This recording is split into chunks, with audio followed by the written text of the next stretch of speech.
میری گزارش ہے جی کہ جو نون صاحب نے بات کی ہے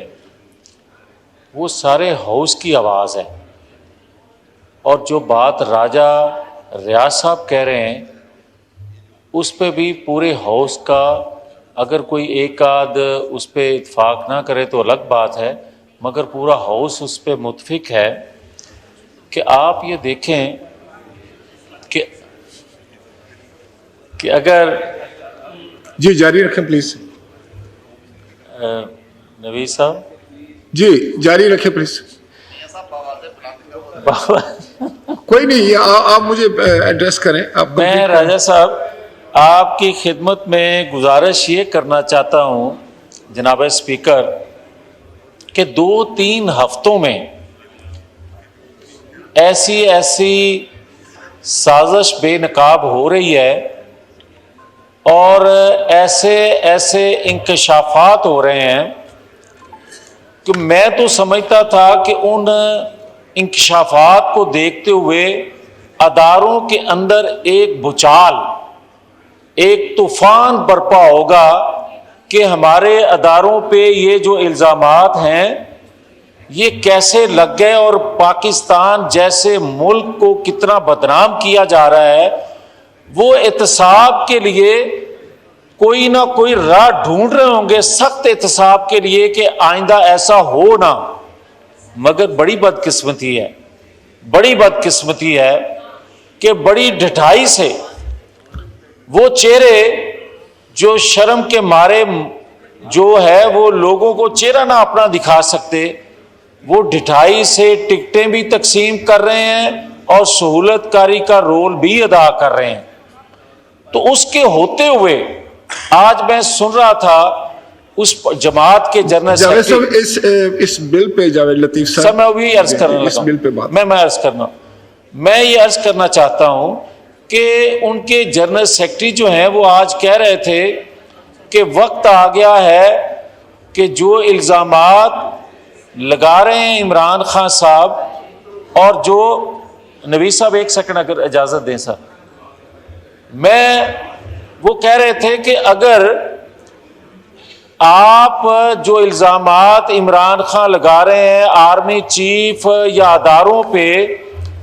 بہتر ہو کہ وقت آ گیا ہے وہ مل بیٹھیں، ایک دوسرے کی غلط فہمیاں دور کر دیں. تو پھر جناب کچے کے ڈاکو کا کیا گناہ ہے؟ کچے کے ڈاکو کو بھی آئی جی پولیس سے بیٹھنا چاہیے، کیونکہ ابھی تک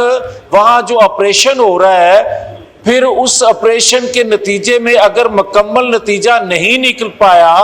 اور اسی طرح زبان پارک میں پیٹرول بم پھینکنے سے، گلیل چلانے سے اس کو نہیں پکڑا جا سکا، تو پھر وہ بات درست کہہ رہا ہے کہ ایک آرمی چیف سے وہ بیٹھ جائے اور کچے کا ڈاکو آئی جی پنجاب سے بیٹھ جائے. مگر یہ مسئلے کا حل نہیں ہے. مسئلے کا حل یہ ہے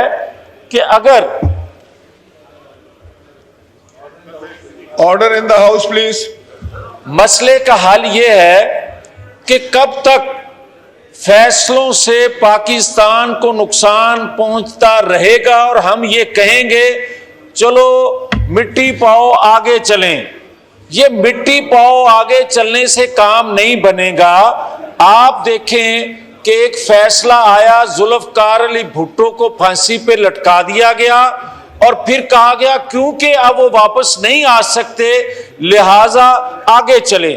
آپ نے دوسرے پرائم منسٹر کو تاحیات نااہل کر دیا، نواز شریف کو، اور آپ یہ کہہ رہے ہیں کیونکہ وہ فیصلہ آ چکا مٹی پاؤ آگے چلیں. آج جو بات نون صاحب کر رہے ہیں مجھے یہ بتایا جائے کہ یہ پارلیمان جو ہے یہ آئین قانون بناتی ہے اور اس کی کوکھ سے ادارے جو ہیں رہنمائی لیتے ہیں، اداروں کو روشنی ملتی ہے، اداروں کے قوانین بنتے ہیں. مجھے یہ بتایا جائے کہ اس ہاؤس کی اگر کوئی عزت نہیں ہے، اس ہاؤس کی کوئی اہمیت نہیں ہے، تو پھر اس ہاؤس سے بننے والے قوانین جو ہیں ان پر آپ یہ کہتے ہیں توہین عدالت، توہین فلاں ادارے کی ہو گئی، اور ہمیں تو کبھی بندوق والے پکڑ لیتے ہیں اور کبھی جو ہیں وہ ہتھوڑے والے پکڑ Thank you. لیتے ہیں. یہ جناب اسپیکر میری گزارش ہوگی کہ ماضی میں بھی ایسا نہیں ہوا, اور ایک دفعہ جو ہوا تھا وہ بھی اسپیکر صاحب نے جو ریکارڈ پیش کیا تھا انہوں نے بھی توہین پارلیمان کیا تھا. اور آج بھی کمپرومائز نہ کیا جائے, جو پارلیمان نے فیصلہ دے دیا ہے اسی کو فیصلے کو مانتے ہوئے اسی پر بھی آپ بھی رولنگ دیں برائے مہربانی, ورنہ یہ کہیں کام رکے گا نہیں. ہوگا یہ کہ پھر پاکستان کے اندر جو آج 75 سالوں میں ہو رہا ہے اور پھر ہم روتے ہیں کہ پاکستان کی تباہی و بربادی ہو گئی. آج سٹینڈ لیں, اس قوانین جو بنتے ہیں یہاں پہ ان پر آپ کسٹوڈین ہیں, آپ اگر اس پہ سٹینڈ نہیں لیں گے تو اس یہاں بل پاس جو ہوتے ہیں پھر وہ کون اس کا دفاع کرے گا. بہت شکریہ.